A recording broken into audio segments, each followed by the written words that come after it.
Mans vectēvs padomu laikos bija Jūrmalas galvenais vīrs par zvejniecību. Viņš visiem izsniedz atļaujas, kur drīkst zvejot un kur nedrīkst, un rīkoja sacensības un rīkoja zvejas svētkus un tā tālāk. Saprotu, ka tie kaut kur bija bez mazai sadalīti tādās daļās, kas kuram tā, nu tautā, kas kuram ietekmes tieši tā, un mamma ir visādi stāsti, ka viņi vienkārši stāv uz balkonu un brauc divi žiguļi un šauj viens uz otru, jā, vai tur, nu, tēvam vairāk draugi tika arī no mežā atrast, vienkārši nošauti, jā.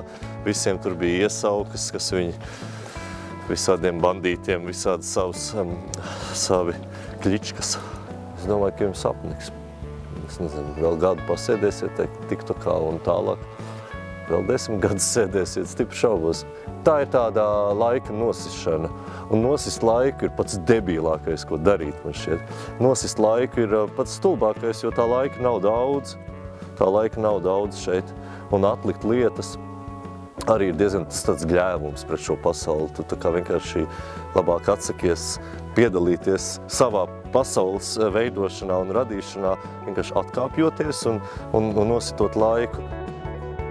Ļoti patīk jūra.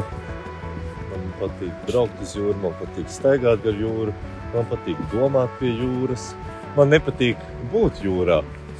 Man nepatīk peldēt, kuģot un tā tālāk. Zilums, gaišums un viļņi.